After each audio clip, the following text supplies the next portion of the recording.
96 kilo लड्डुओं से कांग्रेस के प्रदेशाध्यक्ष नाना पटोले का अनोखा सत्कार। मौका ही कुछ ऐसा है।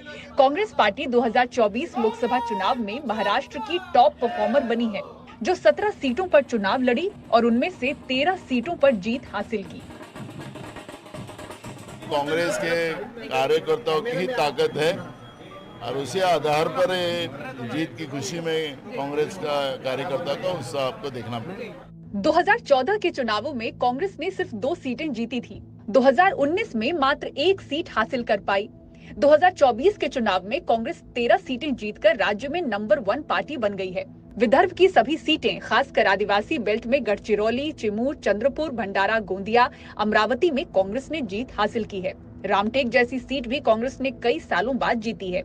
मराठवाड़ा में भी कांग्रेस ने अपने पुराने गढ़ पर फिर से कब्जा कर लिया।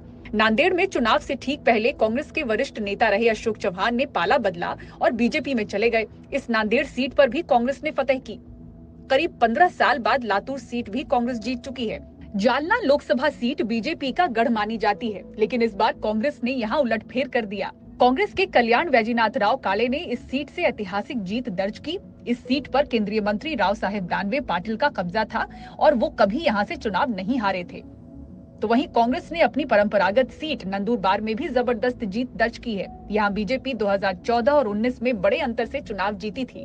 कांग्रेस पार्टी मानती है कि महाराष्ट्र में राहुल गांधी की यात्राओं का असर दिखा है। भारत जोड़ो यात्रा और न्याय यात्रा, ये दोनों ही जहां से गुजरी, वहां कांग्रेस का जबरदस्त स्ट्राइक रेट रहा।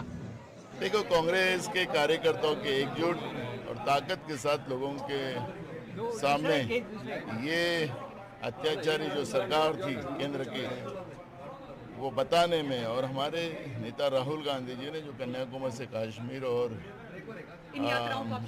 बिल्कुल है, क्योंकि और न्याय व्यवस्था जो बनाई, जो गारंटी दी, ये श्रेय उनका है।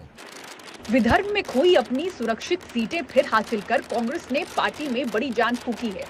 विदर्भ, मराठवाड़ा और उत्तर महाराष्ट्र, 3 स्टेट और पश्चिम महाराष्ट्र, ये सभी इसमें कांग्रेस बड़ी ताकत के साथ सामने आई है।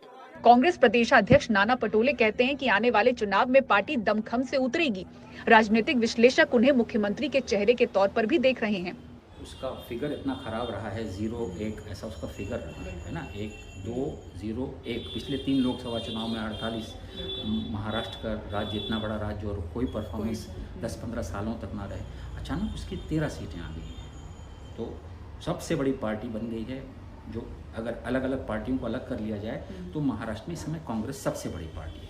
तो एक गणित, अब ये गणित नया हुआ कि अब तक माना जा रहा था कि उनके गठबंधन में उद्धव ठाकरे ऑपोजिशन में मुख्यमंत्री पद के दावेदार होंगे। अब कांग्रेस उनसे ज़्यादा सीटें ले आई हैं। तो अब कांग्रेस के जो यहाँ के प्रदेशाध्यक्ष हैं नाना और दूसरे जो लोग हैं, पटोले जी और दूसरे लोग जी हैं, नए नए दावेदार पैदा हो गए हैं फिर रात में। तो वो कांग्रेस में वो भी संकट अंदर जो है, वो कलह जो है मेरे ख्याल से शुरू हो गई है। वो विदर्भ में कांग्रेस को मैक्सिमम सीटें आई हैं और विदर्भ कांग्रेस का पुराना गढ़ रहा है, जहाँ पर वो ला करके बाहरी कैंडिडेटों को लड़वाता रहा है। नरसिम्हा राव को उठा के वहाँ से लड़वा देते थे, गुलाम नबी आज़ाद को वहाँ से ला के सेफ, इतना सेफ समझे जाती थी कि लड़ा दो ला करके, और विदर्भ वाले वोट देते थे।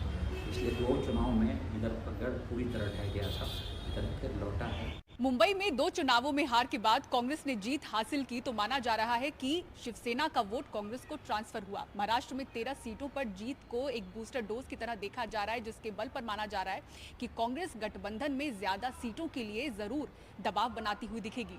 मुंबई से कैमरामैन संजय मंडल के साथ पूजा भारद्वाज, एनडीटीवी इंडिया।